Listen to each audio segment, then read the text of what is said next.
सर्वांना नमस्कार. इंग्लिश गुरु चॅनलमध्ये मी साबळे सर या ठिकाणी सर्वांचं सहर्ष स्वागत करतो. Welcome all of you in YouTube channel English Guru. So let's start today's topic morning school assembly. म्हणजे या ठिकाणी आपल्याला इंग्लिशमध्ये शाळेचा परिपाठ कशा पद्धतीने घ्यायचा किंवा कसा घ्यावा याच्या संदर्भामध्ये हा व्हिडिओ आहे. तर परिपाठाला सर्वप्रथम या ठिकाणी आपण मॉर्निंग स्कूल असेंब्ली असं म्हणतो. आणि जर त्या ठिकाणी परिपाठाची सुरुवात जर छान पद्धतीनं झाली तर नक्कीच मुलांचं लक्ष वेधून घेण्यासाठी आपल्याला याची मदत होत असते. म्हणून या ठिकाणी सगळ्यात महत्त्वाचं school assembly, morning school assembly खूप चांगल्या पद्धतीनं सुरुवातीला होणं गरजेचं असतं.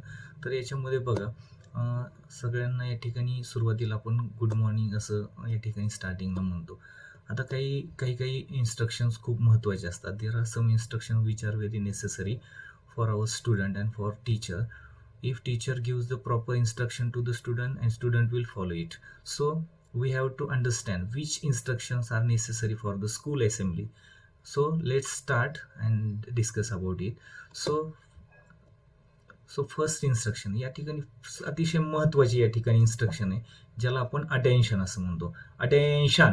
तर या ठिकाणी अटेन्शन याचा अर्थ काय की मुलांना सावधान स्थितीमध्ये उभं करायचं आहे. आता सावधान स्थितीमध्ये उभं केल्याच्या नंतर त्या ठिकाणी आपल्याला दुसरी इन्स्ट्रक्शन या ठिकाणी द्यायची असते, stand at is. Stand at is याचा अर्थ काय की मुलांनी विश्राम स्थितीमध्ये उभं राहावं. म्हणजे अटेन्शन सावधान, स्टँड ॲट इज विश्राम. या पद्धतीनं आपण या ठिकाणी दोन इन्स्ट्रक्शन देऊन या ठिकाणी आपल्या परिपाठाची सुरुवात करतो. यानंतर पुढचा भाग असतो राष्ट्रगीत. मग राष्ट्रगीताला नॅशनल अँथम म्हणतो आपण. Get ready for the national anthem ही पहिली इन्स्ट्रक्शन आपण द्यायची, म्हणजे मुलांनी राष्ट्रगीतासाठी तयार व्हायचं. त्याच्यानंतर start the national anthem he instruction देऊन त्या ठिकाणी राष्ट्रगीताची. त्याच्यानंतर सगळ्यात महत्त्वाचं काय, आपल्याला या ठिकाणी राष्ट्रगीत सर्वांना माहिती स्क्रीनवरती पण तुम्हाला दिसत असेल. त्याच्यानंतर राष्ट्रगीत झाल्याच्या नंतर दुसरा महत्त्वाचा भाग की आपल्याला प्रतिज्ञा असते. प्रतिज्ञाला आपण द प्लेज असं म्हणतो. आणि मग ही प्रतिज्ञा सुरू करण्यापूर्वी पुन्हा एकदा तीच instruction, get ready for the pledge, म्हणजे मुलांनी प्रतिज्ञेसाठी तयार राहा. आता त्याच्यानंतर पुढचा भाग म्हटलं तर या ठिकाणी स्टार्ट द प्लेज. त्याच्यानंतर सुरू करा, प्रतिज्ञा सुरू करा. या पद्धतीने दुसरी इन्स्ट्रक्शन. आणि स्क्रीनवर दिसत आहे त्या पद्धतीने इंडिया इज माय कंट्री ही आपली प्रतिज्ञा या ठिकाणी प्लेज स्टार्ट होईल. आता प्रतिज्ञा संपल्याच्या नंतर या ठिकाणी आपल्याला पुढचा जो भाग आहे हा प्रेम्बल.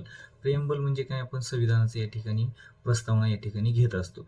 मग या ठिकाणी याच्यासाठी पुन्हा एक इन्स्ट्रक्शन द्यायचे, gate ready for the preamble. आता गेट रेडी फॉर प्रेम्बल म्हणजे मुलं या ठिकाणी तयार होतील संविधान म्हणण्यासाठी या ठिकाणी. त्याच्यानंतर दुसरी या ठिकाणी इन्स्ट्रक्शन द्यायची, स्टार्ट द प्रेम्बल. आणि मुलं या ठिकाणी संविधान म्हणायला सुरुवात करतील. आता संविधान पूर्ण झाल्याच्या नंतर त्या ठिकाणी मुलांना ही इन्स्ट्रक्शन द्यायची की सिट डाऊन.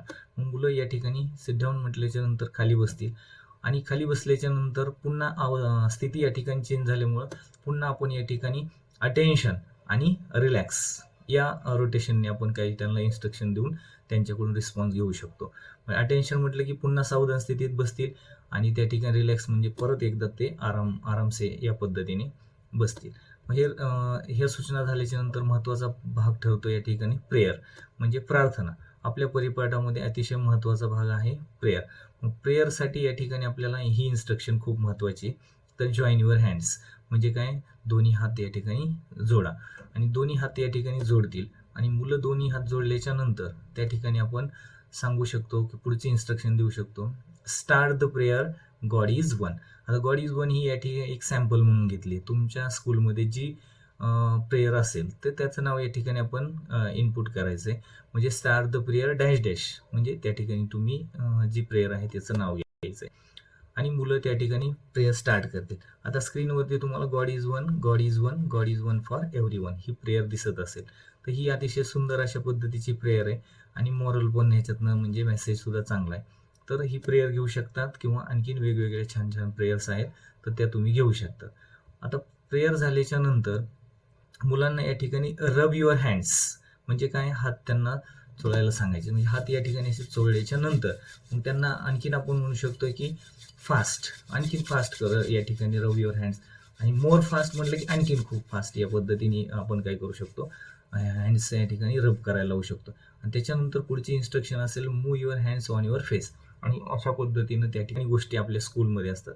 तर याच्यामध्ये जो परिपाठ प्रमुख असेल तो सुरुवातीला या ठिकाणी या पद्धतीनं सुरुवात करेल. Good morning all of you. Be so happy that when others look at you they become happy too. काय केलं पाहिजे, आनंदी राहिले पाहिजे, म्हणून या पद्धतीने सुरुवात तो करेल. आणि त्याच्यानंतर तोच परिपाठ प्रमुख या ठिकाणी अनाउन्समेंट अशी करेल. I am Shivam Waghmare from the 8th class along with the members of my class wishing you all. सुविचार सांगणारी मुलगी असेल मुलगा असेल तर त्याच्या संदर्भामध्ये परिपाठ प्रमुख अशा पद्धतीने इन्स्ट्रक्शन देईल. Today's good thought will present our school talented girl Miss Sanika Chavan. आणि या ठिकाणी मग आपल्या शाळेतील सानिका चव्हाण ही अतिशय टॅलेंटेड मुलगी गुड थॉट सांगेल. थोडंसं तिचं पण इंट्रोडक्शन या ठिकाणी होईल. आणि त्याच्यानंतर मग ज्या मुलीचं किंवा ज्या मुलाचं अनाउन्समेंट झाले तो या पद्धतीनं सुविचार सांगण्यासाठी थोडंसं 1-2-3 स्टेटमेंट या ठिकाणी देईल. Hello everyone, today is Monday. Today's date is 13 जुलै 2024. Today's good thought is service to man is service to God. म्हणजे मानव सेवा हीच ईश्वर सेवा आहे. Service to man is service to God हा फक्त या ठिकाणी एक सुविचार आहे, गुड थॉट आहे. मी सॅम्पलसाठी घेतलाय, तुम्ही याच्यामध्ये चेंजेस करू शकता. आणि याच्यानंतर अतिशय महत्त्वाचा भाग आहे जो परिपाठ प्रमुख आहे तो प्रत्येकाचे सुरुवातीला त्या ठिकाणी इंट्रोडक्शन या पद्धतीने देईल. आता speciality of the day. Speciality of the day याचा अर्थ काय, दिनविशेष. मग त्याच्यासाठी तो कसं इन्स्ट्रक्शन देईल. Speciality of the day will present our school scholar boy Kumar Patil Yashraj. Okay, तर या ठिकाणी ही इन्स्ट्रक्शन देईल. आता त्याच्यानंतर ज्या मुलांचं अनाउन्समेंट झालेली तर ती अनाउन्समेंट झाल्याच्या नंतर तो मुलगा या ठिकाणी समोर येईल आणि तो कशा पद्धतीने म्हणू शकतो बघा. I am Yashraj Patil. आता तुम्ही नाव बदलू शकता. I am Yashraj Patil. Today speciality of the day is आणि डॅश डॅश आपण या ठिकाणी मेन्शन केलेले. कारण आता एका दिवशी फक्त एकच प्रत्येक दिवशी ती स्पेशालिटी राहणार नाही, पण याच्यामध्ये कॉमन गोष्टी जास्त चालतात. त्याच्या संदर्भामध्ये थोडंसं तुम्हाला या ठिकाणी सांगावंसं वाटतं. जर त्या ठिकाणी आपल्या महापुरुष आहेत किंवा सायंटिस्ट आहेत यांच्या जयंती या ठिकाणी आपण सेलिब्रेट करतो. मग जयंतीला काय म्हणायचं, birth anniversary of dash dash.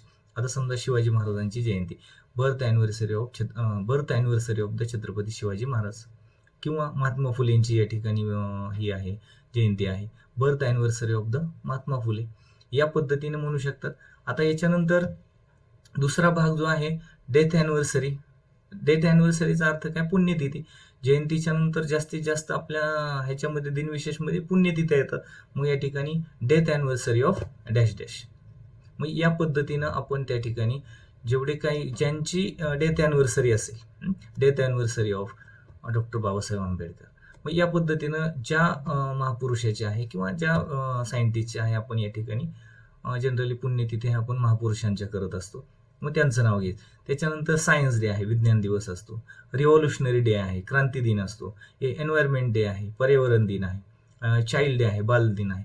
अशा प्रकारे छोटे छोटे या ठिकाणी जे टर्म्स आहेत तर त्या टर्म्स मेन्शन करणं गरजेचं असतं. पण मॅक्सिमम टाइम आपल्याला या ठिकाणी लक्षात ठेवायचं की birth anniversary of dash dash, death anniversary of dash dash.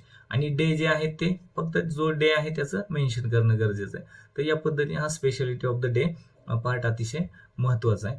आता याच्यानंतर जो पुढचा पार्ट आहे याच्यामध्ये आपल्याला मोरल स्टोरी असते, बोधकथा. जो आपला परिपाठ प्रमुख आहे तो अनाउन्समेंट करेल. Today's moral story will present our school talented girl miss Siddhi Pawar.